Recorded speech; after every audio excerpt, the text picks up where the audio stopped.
Hey, America, hit that like, share, subscribe, all that happy stuff. Let's get this going. Anyway, hey, don't forget, contact Glenn Beck. We get 1 billion people we can get on one single joke, all of us combined. If that don't tell you there's a God out there, one man can make a difference, nothing will. Anyway, that being said, I told you, I found God. Things are going great. Everything's falling into place. I just had a 20-minute conversation dancing and singing with my kids. Even got my wife laughing. Everything's coming together full circle. Don't ask me how quick things can happen for you. I've wasted 53 years. I'm trying to put it all together in 2 weeks. How am I doing? All right?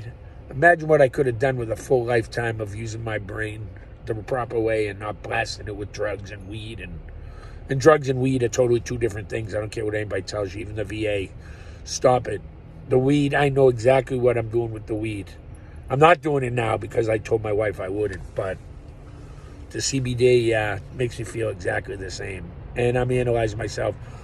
Let veterans be honest with you. If they smoke weed, you're going to take their drugs. If they're suicidal, you're going to take their guns rather. You're going to go into their personal lives. No, you know what? That's why people don't come forward, because we're proud. Nobody wants to admit that you're feeling so down that you might do something just horrible. It's a horrible thing. There's a sin for suicide, too. You don't go to hell. It's right up there with some of the bad ones, though. You're meant for so much more. You got to believe that. Come to terms with it. I'm going to the island with the dog. Got my meds running great. Just took the half one that I'm supposed to take. I figured out where I need them. And I told the wife, I'm not going to be shy about talking about my problems, my mental issues, how I've analyzed them. You call it God. You call it my subconscious. You call it whichever way you will. I just listened to Jordan Peterson, the Noah's Ark and the biblical series. One of them. I don't get everything he says, but I go back and listen 2 or 3 times, and then I'll go watch an interview and he makes sense of it. And I go, oh, that gets the same as Thomas Sowell. I don't understand everything the man says. I go to the Hoover Institute and they do great interviews. And then when he breaks it down, I go, oh, well, of course, that makes perfect sense. That's what our colleges need to do. I've asked too many people. And, the big colleges, I've asked the people from Harvard, from Yale, from Princeton, from even Colgate and some of these other schools, do they know who Thomas Sowell is? No. Do they know who, Milt Friedman is? That's shocking. They say no. They all know Chomsky. Go read what Chomsky had to say. Socialist son of a bitch he was. Stop it. Just stop it. You're nonsense. You've never done anything in practical, man-made arenas. You've done everything on paper. Your theories suck. All right, I've broken them down. I've read them back and forth. I've seen other people analyze them, and I've analyzed them myself. Your theories, I'm no expert, but I know when something sucks or not. It's like Full Card Monty. I'll say it till the day I die. I don't know how they do it. I never could catch him, but I know he's doing it. Same thing with your economics. Same thing with your history. Stop telling people that the police is the dumbest one. The police were there to stop knuckleheads like me from fighting the other knuckleheads who wanted control of the harbor and the waterfront and the money. And why did the Irish get involved with the police? Because you get involved with politics. It's the same thing other people are doing now. There's nothing wrong with that. You just have to have better candidates go against them. But you can't have candidates who, if you don't elect me, we're going to have a riot and burn shit down and light fires. No, American people should have been out all this time. Why do you think we had lockdowns? Regular people on the street would not have allowed these riots to continue. They would have fought back. They would not have allowed it. Black people would not have allowed their neighborhoods to get torched. But when you already had them locked into the house, there was no sense in going out, because then you just look like you're fighting against something that's supposed to be a good thing. And who the hell knows how to deal with all that crap? Not America. We're not built on slavery. We're built on empathy, and they use that against us. It's time to take that back. I was just listening to Hallelujah. I told my kids, they're doing karaoke with this stupid $9 microphone. They got it to work. I laughed my ass off. Got my wife laughing. We're all having a grand old time. $9 microphone. It's amazing what sometimes the cheapest crap can be the best thing for you. It doesn't always have to come with the money and the riches and all that. Sometimes, mental health is so much more important than any money you're ever going to get. Money comes and goes. It flows through your hands. You got cracks in your hands for a reason. That's to watch the money go. Mental health is for real. That's something you put your hands together, you cup it, and you hold on to. That's where we need to be, America. All right? Supporting each other. Stop. We still think of mental illness as something we can't talk about. Oh, you shouldn't mention that. You shouldn't mention this. No, I'm mentioning it. And if it takes me to stand up for everybody else, I'm mentioning it. All right? I found a purpose. Call it a higher calling, if you will.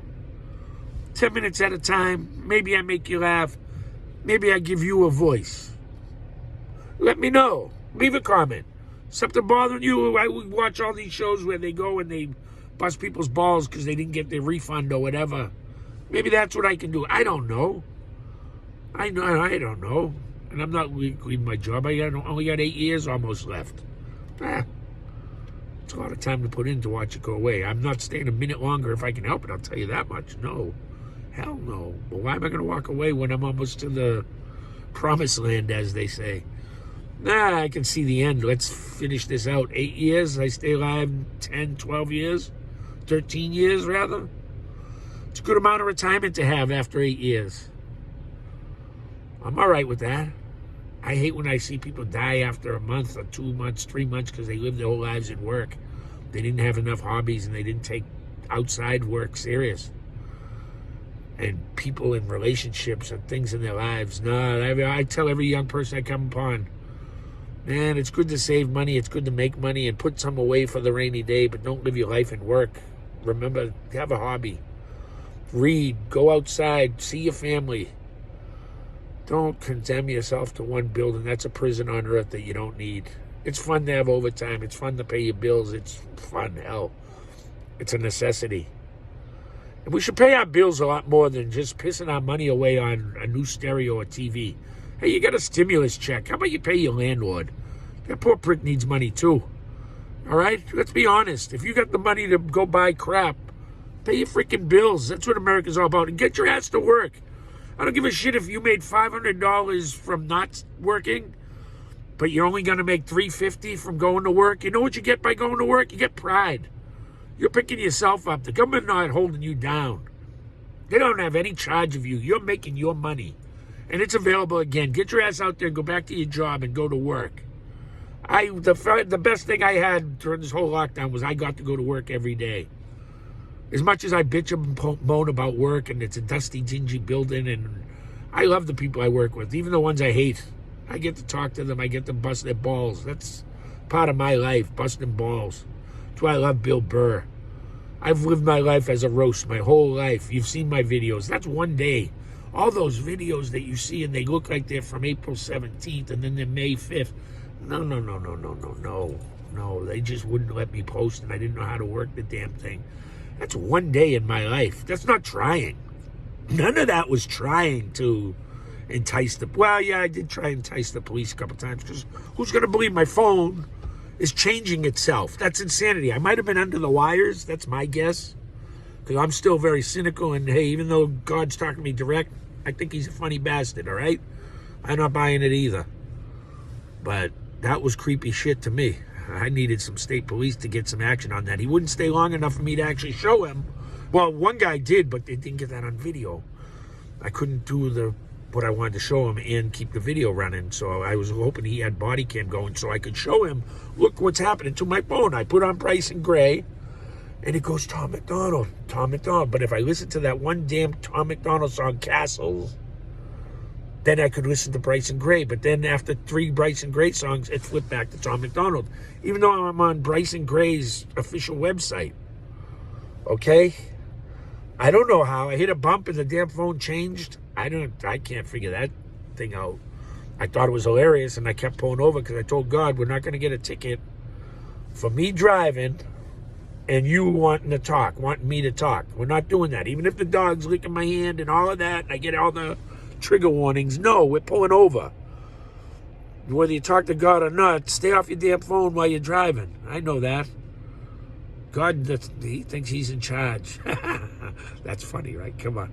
Of course he's in charge. Anyway, it's amazing what's going on just in the last 2 weeks. I'm telling you, I found God and it's wonderful. I just had a great conversation with my wife and kids. We're singing karaoke in my house. And we're singing like the weirdest stuff. Harry Styles. I don't even know. I know who he is, but I don't know who the hell he is. But my kids sang Kermit the Frog, which reminded me of my uncle.